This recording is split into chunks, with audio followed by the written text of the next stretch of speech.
KWT community, we're excited to have you with us today for an episode of Kingdom Women Talk, where we empower, validate, and encourage each other to do life. I'm Yolanda. I'm Sheila. I'm Angela. And we are here today for another conversation. Today we're going to be talking about standing in gratitude, how to stay grateful. Whew, seems simple, but it's a lot. Be surprised how many people are just not grateful for a few different reasons. Arrogance, right? Pride. That's what came to mind, pride. Don't feel worthy, right? Mm-hmm. That's a big one. I just don't feel worthy of all that God has blessed me with, right? Resentful. Oh, resentful. That's a good one. Resentful. Resentful of the blessing. Oh, it could be the flip side of that. How about we got people in our lives that make us feel bad about how God blessing us? Amen to that. Right? Like, they don't know what it took, right? They don't know that I had to be broke down to get to this point, right? They didn't see me when I was riding around in my Honda that didn't have no air conditioning, right? We was riding to work. Remember? Sweating. You remember that? Sweating? Yeah. In the Honda, flying down the interstate. On the bus. Right. See, they don't know the backstory. Absolutely. They just see the now. Yes. The now, right? Yeah. And I'm grateful because I needed that backstory. Yeah. That backstory. Riding around in the Honda with no air makes me appreciate the fact that I can turn that air conditioner on when it's 99 degrees, right? Absolutely. I don't take it for granted. Yeah, ma'am. I don't take it for granted. Whew, that was a Remember flashback. that Camry I had? Yes. Oh my gosh. I had that Angela, Camry. I cannot believe that you remember that. I had forgotten about that. Grateful. Think about the jobs. Okay, right? Yes. You hated Serenity Lodge. Not, you didn't hate what you were doing, but you didn't like the company. You used to dread going to Serenity Lodge, right? Right. But it's like you said, if it wasn't, I mean, that's where I met Angie. Yeah. That's where Yeah. I got Brejon from. Yep. You know, then that's how I got connected to you. Yeah. So a lot of times what we look at is, I'm so glad when I leave this place. God is setting us up for so much more down the road. Yeah. Clueless. Completely. Clueless. How about that telemarketer job we worked Yes. at HB? We hated that job. Yes. It was, what was we doing, credit cards or something? Had Books. to get a sale or something. We had to get a Books. sale every Books. hour. We couldn't wait to go to lunch. But look now, Yeah. it taught us something. Yeah. We didn't know we were learning. Like you said, we did not know the backstory was propelling us Absolutely. to a place of being grateful. Yes. Being grateful, right? Grateful for what we have. And also, how about being grateful for what you don't have? Yeah. Because sometimes there's some things that we want, it's just not good for us. So true. So true. We think we know. But the Bible always says, who knows the mind of God? We don't know his mind. He has so much for us further down if we can just endure where we are, because we're graced for it. We are graced for it. He gives us the grace to go through it. He gives us the grace to endure it. He had to endure the cross. That wasn't easy. No. You know? If he can do that, surely I can go through a season of not having the finances I feel like I should have. Correct. You know, so nothing is off limits if he endured that for me. So how do we balance gratefulness and humility, right? Because you got some people who say they're grateful, but they are very arrogant. And then also, we want to make sure that we're gracious about everything that God gives us. And not only are we gracious about it, but we're not boastful about it to make others feel bad as if they should be where we are. And oftentimes that's what we encounter. We encounter where you feel like, I should have been here 5 years ago, or I should have been here 3 years ago, when really standing in gratitude is just that, right? I'm just grateful for now. Doesn't scripture say, be still and know that I am God? Be still. Sometimes being still might mean be still for 5 years, 10 years. You're like, okay, Lord, I'm being still. If you that still, you're in a wilderness, and you need to figure that out. Right. But I don't want to be still. Don't let me be still when I'm wrong. What I'm trying to say is that we get ahead of God. Oh, yeah. Because we are comparing what others have. And, okay, like, I'm guilty of saying, I'm 67 years old. I should have this, and this. And I should be here, here, and here. But if the Lord told me, be still in this season and know that I am God, I would have never, like I said earlier, I would have never thought that I would be here. Right. I didn't see this. Yeah. What we say 60 days ago? Yeah. I didn't even see this 60 days ago. Yeah. You know, my limited thinking was, I need to get a job. Yeah. And what did you tell me? Why? So you have to give notice? And I'm like, what's she talking about? You know. Yeah. But sometimes gratitude means being grateful where God has us, regardless to where he has anybody else. What does Paul say? I am content in what I have and what I don't have. Yeah. So that's good. Content in what I have, right? Because standing in gratitude is not standing still and complaining. No. Yeah, I mean, finding yourself content, you're like taking a moment, taking the time to really appreciate where you are, how far you've come, celebrate the little victories. You know, we shouldn't despise small beginnings, you know, so take in those wins and be content right where you are, not trying to go ahead, like you said a moment ago, go ahead of the process. And comparison is a complete dream killer. Yeah. Don't even compare yourself to anyone else. Stay in your lane, the lane that has been designated just for you, and be content in that. And it's okay to be who you are and stay right there. Just stay there. Be content. You're going to get there. Right. You're going to get there. I think the other piece of standing in gratitude is, while you're standing still, what is the purpose? Absolutely. Right? Yep. Because we're not standing still. There's no movement for no particular reason. It's why. We got to get to the why. Why am I standing still? What am I supposed to be doing? What is my purpose? What am I supposed to be learning? Yeah. Right? And those are all great questions that we want to ask each other, but we don't never ask the Father. Yeah. And I think sometimes because we already know and we don't, sometimes we can't handle the truth. Right. We can't handle the truth. Yeah. The truth oftentimes as well makes us look at ourselves and take inventory, and we don't like to do that. Our flesh doesn't like to hear the truth, the bottom line truth, and I know that because I, by nature, am just a truth teller, and I have to tell you what the truth is, so you don't remain in a place that you're not supposed to be in. Yeah. So truth is definitely needed, and if you have someone in your life that's giving it to you, appreciate them, because that's going to propel you to your next and where it is that you are going, where you're on your way to. Right. That's really good. What about accountability? Yeah. You know, when you're in that stillness.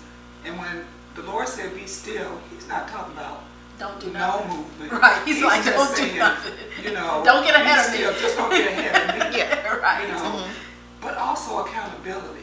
Yeah. Like, okay, wait a minute. But see, those are curse words, right? You know, accountability is you know, those are curse words. We don't like accountability.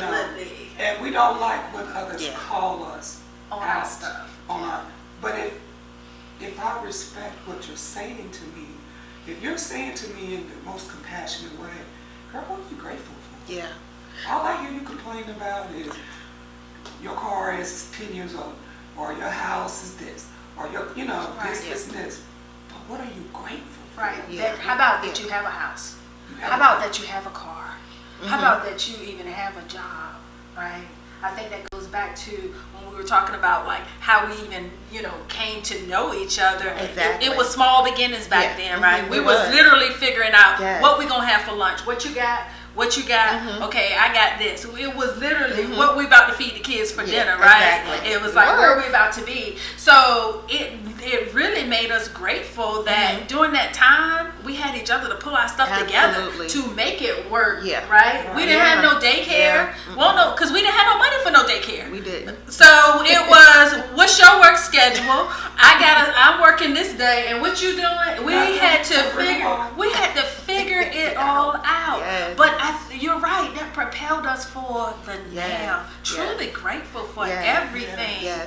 I was going to say, as young mothers, Yeah. Londa, we had Sheila and we We had did. Stephanie, and they really poured into us about being women. Yeah. We didn't know. We We had knew no God, clue. but we weren't serving Him. We And we weren't serving Him.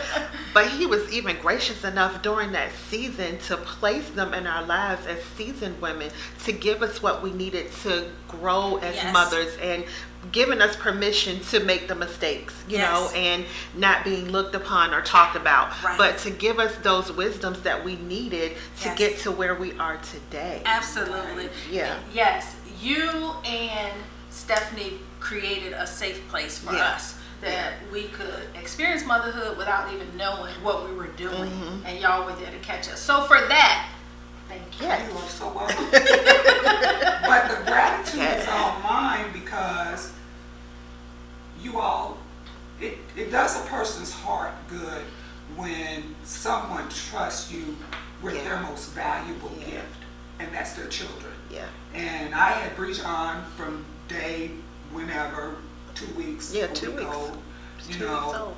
TJ, 3 or 4, Stone Cold, newborn. Yeah. You know, so the gratitude was like, wow, you know, they know I'm a spanker. You ain't They know spanking I'm a- nobody. You a talker. Didn't You spank nobody. Just She's told a them I'm threatener. spanker. Didn't spank nobody. But it was just the gratitude, Yeah. you know, that the trust was there. But also, because I had experienced, you know, raising my brothers and sisters, and then now, you know, my 2, you know, it was just a joy to have little ones sometimes, you know, Yeah. especially the ones you can give back. Yeah. You know, you Yeah. spoil them, Yeah. come with your Send 'em mom. Yeah. When you come together, Yeah. okay. I think that made us very grateful for authentic friendships, Yes. right? Wow, that's another one. Authentic friendships. People Yeah. don't get authentic friendships that often. They get people passing in, passing out, people that's sucking life out of you, people Yeah. that you're pouring into. But to say authentic friendships, I can stand here and say, I know I can call. I don't care if I haven't talked to y'all in 15 years. right. I can pick my phone up and I can call you all, and it'll bounce right back like no time has That's right. missed. And that is precious. I thank God for that, Yes, because yes. people don't get that in a No. lifetime. No. You're right. Right? They don't. They don't get it in a They don't. lifetime. They don't get it in a lifetime, and when you do find it, treasure it. Yes. It is such a treasure to have.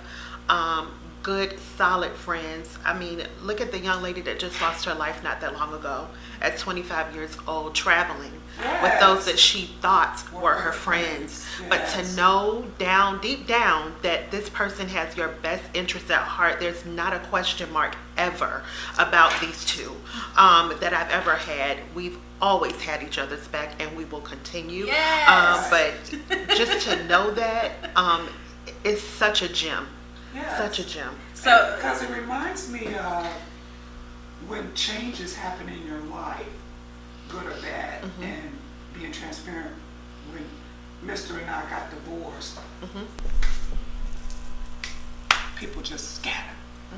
You know, and I'm like, wait a minute, where is everybody? Yeah. You know, couldn't call on nobody. yeah. You know, I'm dealing with this. Right. You know, who do I call? How do I, all your married friends have disappeared. Because you're not married. Because I'm not married anymore. Right. Because I'm separated or divorced. And, Right. or there's nothing different about me. I'm still the same, and so a lot of times when change is good, bad, or indifferent is when you really find out who your true friends are and be grateful that they're in your life. You don't need 50,000 followers to say these people don't know you from Adam. Yeah. You need, what does the Bible say? A 3-strand cord is not easily broken. Yeah. You just need yourself 2 or 3 good friends. If you can find that. Yeah. Get what you can. Vet the rest. Right. Get what you can, vet the rest. Right. I think, you know what, as I think about being grateful, and I would have to say that it's a process. Being grateful is a process because oftentimes when we think we're grateful, we're really arrogant. When we think we are grateful, we are really self-serving or boastful, right? I'm grateful for everything I got, but then I'm flashy about it. Yeah. And we don't understand how that could make someone else feel bad because they're not in the same position or don't have the same.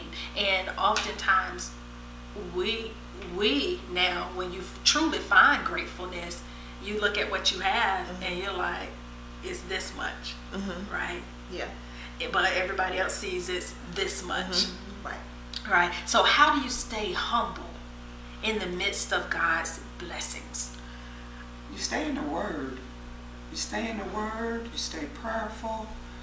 You stay accountable to yourself.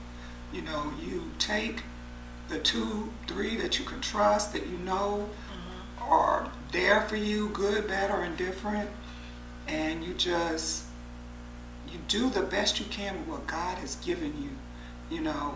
The gifts that God has given you, the people God has given you. You just stay humble to that, because at the end of the day, when we all leave this earth, we can't take nothing with us. Correct. Nothing.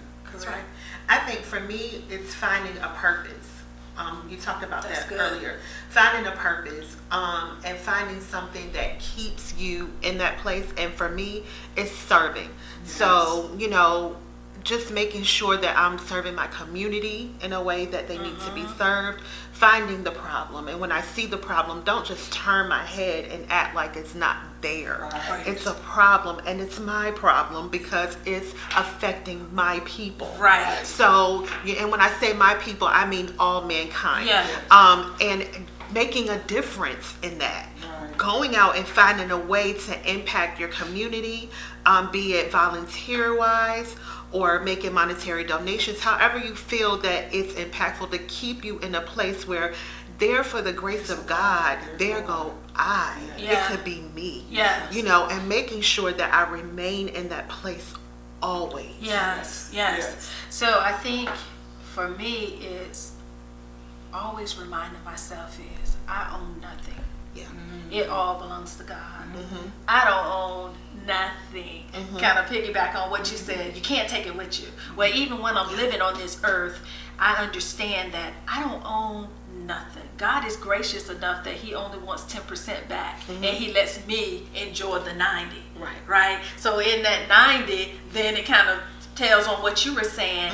I need to find purpose in that. Correct. I need to find what do I need to do with that 90, and that 90 can be. It's not just financial. Right. It's everything that He. So we live in a world where people do it how they want to do it. Yeah. Right. If it ain't how they want to do it, then they don't want to be a part of it. So then, for our younger people who love the flashiness of it all, right? Doing it for the book. Doing it for the gram, right? They tell all, show all, be all for the gram. Then, what advice would you give if that was your nephew, your cousin, grandkid? What would you say? I think for me, not having every eye on me, knowing every moment or every second of what I'm doing is precious. Like having the solitude and having, just my day to day to myself is just precious.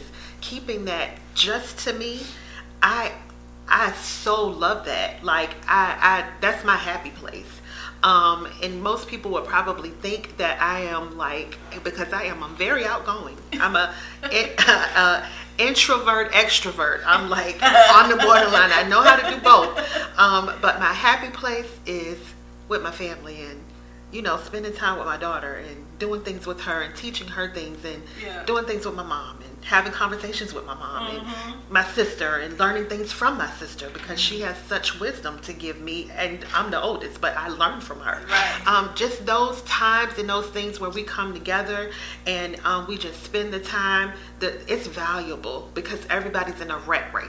Everybody's doing something. Right. It's moving. Life is lifing, as we say. Yeah. But to find that moment to steal away and just be you and gain all that you can in the moment and being present in the moment is so important.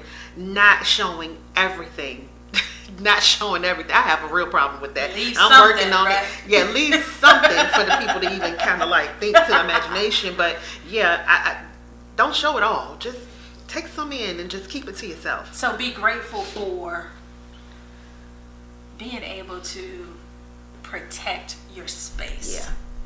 Right? Yeah. Don't get caught up in the hoopla. Yeah. Because it is a lot. Mm-hmm. It's glitz and glamour. It's a lot. So being able to protect what's yours, what's sacred, what's wholesome to you. I love it. What would you say? I think what I tell my granddaughter and the grandson, y'all talking about y'all living your best life. Y'all don't even know what life is yet. Yeah. You go in here, you always feel like you got to be on the go. We bored. Like your great grandma used to say, when you tell me you're bored, that means you're too into yourself. It's about self. I tell them, you need to come back to church and serve. Yeah. Give some time to the church. You can't do what everybody else is doing, because what everybody else is doing is a lie. Yeah. See, they're showing you what you're trying to show them. Both of y'all lying to each other. Stop trying to do what you think everybody else is doing and just do you.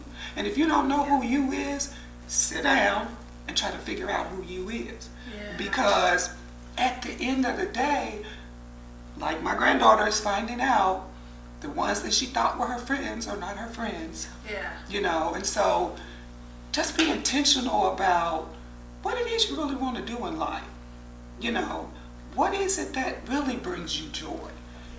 What is it that you don't enjoy doing? I mean, like you said, we're lifing, and so a lot of us are at our older age, middle age, right, are finding out what it is we really like to do, what it is we don't like to do. But I think young people today, when I look at my young people, they don't have a heart to listen. To be able to glean from the knowledge that is right there sitting in their face. Right. Yeah.